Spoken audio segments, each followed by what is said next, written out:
In this video, we're going to look at how we create and use templates, email templates in Spark. We're going to look at this on the Mac, iPad, and iPhone. Now, what are email templates? Well, basically what we can do when we respond to someone or if we are creating a new email. What we can do is we can select from a number of different templates that we create. Could be a thank you letter, a sales letter, whatever we want.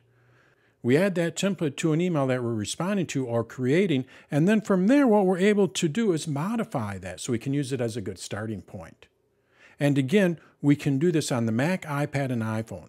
And when we add it to any one of our devices, it is added as a template to all of our other devices. So we could create it on the Mac, and we're going to have access to that template from our iPad or our iPhone as well. Let's see how this is done. We're first going to look at this on the Mac. So I'm looking at Spark here, and what I would like to do is reply to this email here with a template, maybe a thank you template. So how do we do that? Well, basically what we do is we reply. So I'm going to go to reply here.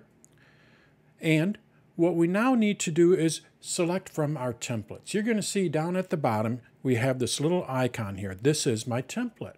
When I click on it, what I'm able to do is add a template. I do not have any template, so I have to add one first. So let's go ahead and add one. I click on it. You're going to see that we have our template here. It is blank, so the first thing that we need to do is name it and then put the content in there. So what I'm going to do is name this. We're going to call this thank you. I can have a default too. I'm going to leave that blank. I can also add a subject. We're going to add a subject to this. Thanks. And then we put in our text here. And we can even use rich text. You're going to see that we can add bold, italicize, underline. Let's go ahead and add a template in here. I have something in my clipboard that I'm going to paste in here. So there's my template. Let's go ahead and delete some of this here. We're going to make this a little bit prettier here. Put some paragraphs in here. And now we can see that we have a name here. So what I'm going to do is change this. What I will usually do here is just type in a bunch of capital letters. So let's just go with name. That will tell me that I need to replace that name. You want to make sure that you replace that name. You may want to leave it blank, but I'm just going to leave it with name here. So now I've created my template.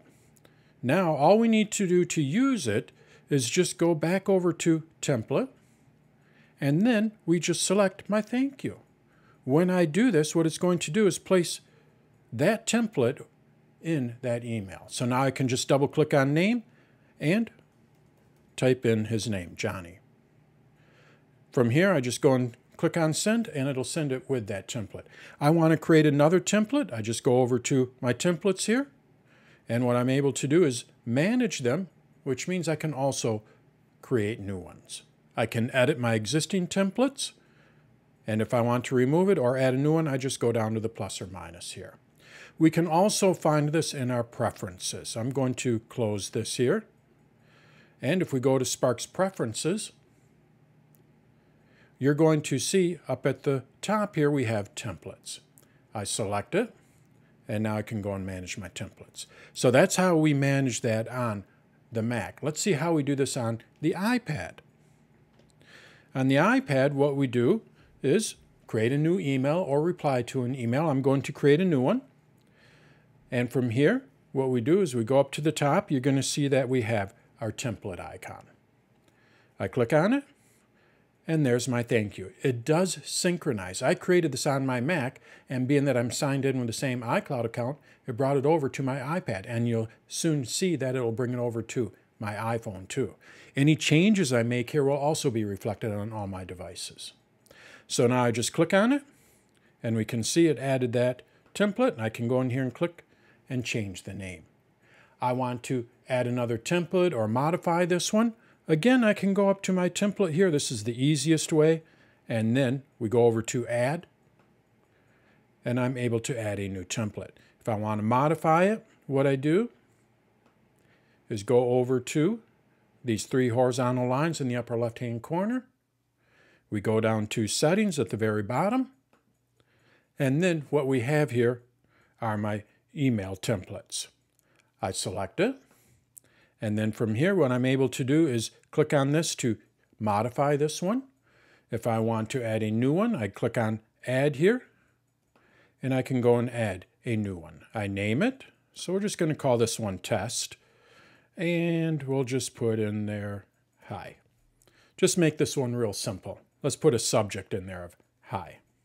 And again, I like to leave the two blank because I don't know who I'm going to be sending this out to. And now I just click on Save, and you can see that I have my two templates there. To use it, type a new email, I go to my template, and there's my test. Click on it, and we can see it added the subject as well as the body in there.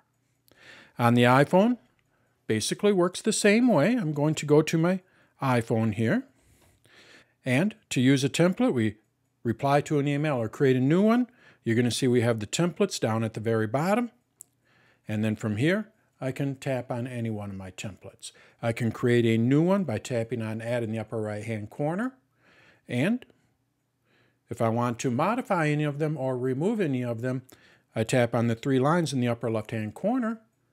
We go down to Settings at the very bottom, and then you're going to see Email Templates. Tap on that, and from here I'm able to delete any of my templates. Tap on it to make any changes to it, and if I want to add one, I tap on Add in the upper right-hand corner. So that's how we create email templates with Spark on the Mac, iPad, and iPhone. Now, if you like what you saw here, what you may want to do is like the video. Give it a thumbs up. That will tell YouTube that you like it, and maybe what I can do then is help other people because they'll recommend my video to other people. You can also subscribe to my channel. If you want to learn more about my videos, I do have over 1,600 videos available, easy to follow videos on the Mac, iPad, iPhone, Apple Watch, and Apple TV. You can find those on danstutorials.com. In addition to having over 1,600 videos, you can also keep track of which lessons you've taken, you can take notes, you can favorite tutorials. So if you'd like to learn more, take a look at my danstutorials.com. I hope this video was helpful in helping you learn more about your Apple device.